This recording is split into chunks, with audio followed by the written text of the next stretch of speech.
ఈ silver Jubilee celebration series ని చక్రవర్తి గారి సూపర్ హిట్ సాంగ్స్ తో మనసు నిలుపుకోలేక మరీ మరీ అడిగాను అంతే. ఆయన చదివింది జీవితాన్ని చదివి దాన్ని సంగీతంలోకి ట్రాన్స్లేట్ చేశారు.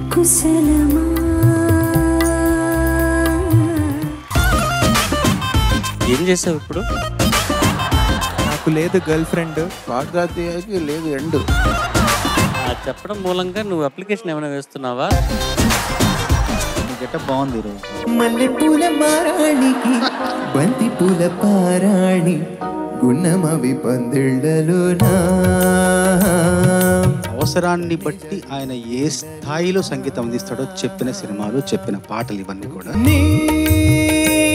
సౌభాగ్యమే.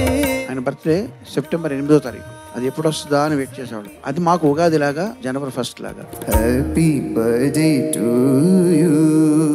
కాశ్మీరు లోయలో కన్యాకుమారి కి వాత పెట్టడం అనేది చక్రవర్తి గారికి తెలిసిన విద్య.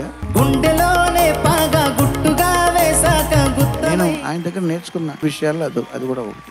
పెళ్లిగాక ముందే జరిగే పేరంటము. ఒక్క పదాన్ని గాని, ఒక్క మాటని గాని, ఒక్క స్వరాన్ని గాని నిర్లక్ష్యం చేయకుండా పాడుతున్నావు.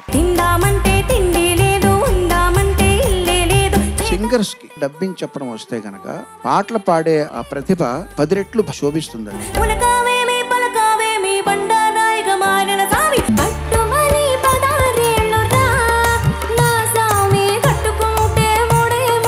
పైసా వసూల్ పర్ఫార్మెన్స్.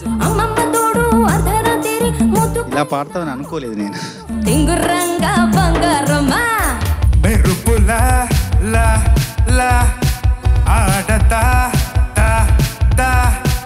చక్రవర్తి గారు కెరీర్ లో ఎక్కువ టార్చర్ అనుభవించింది మైకేల్ జాక్సన్ వల్ల. ప్రాక్టికల్ గా ఎట్లాగా ప్రాబ్లమ్ ఫేస్ చేశారని నేను కళ్ళారా చూశాను. నేను గుర్తుందా? ఒక ఎలిఫెంట్ చాలా స్పీడ్ గా వెళ్తా ఉంటుంది, ఎదురుగా ఒక కప్పు వచ్చి ఒక మాట చెప్తుంది, ఏనుగు వెంటనే ఇంకా వెనక్కి వెళ్ళిపోతుంది అనమాట. సమాధానం చెప్పిన వాళ్ళకి ఏదో గిఫ్ట్ ఇస్తానన్నమాట. నేను ఎప్పుడన్నాను సార్?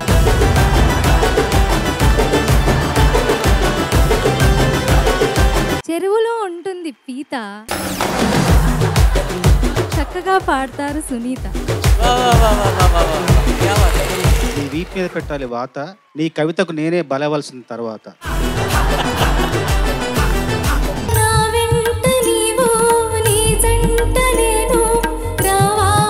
ఒక చిన్న మాట.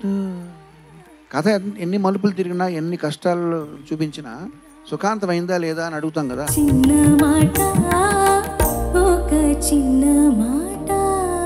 ఈ దుర్యోధన దుశ్శాసన దుర్వినీత లోకంలో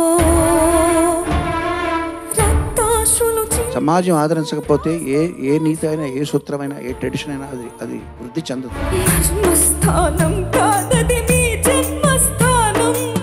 తనువులోని ప్రతి అణువుని మనసులాగా మార్చేస్తుంది ఈ పాట.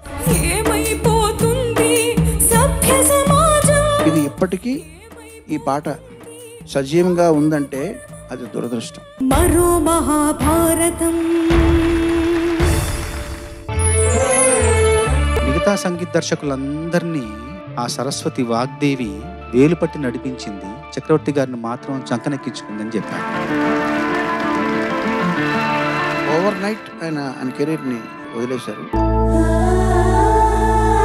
కొన్ని సంవత్సరాల తర్వాత ఒక బొకే ఇచ్చి సెప్టెంబర్ 8వ తారీఖున ఆయన ఇంటికి ఇచ్చిరా అని చెప్పి పంపితే ఆయన తలుపు తీసి నీకు ఒక్కడు గుర్తున్నాను నేను అన్నాడు.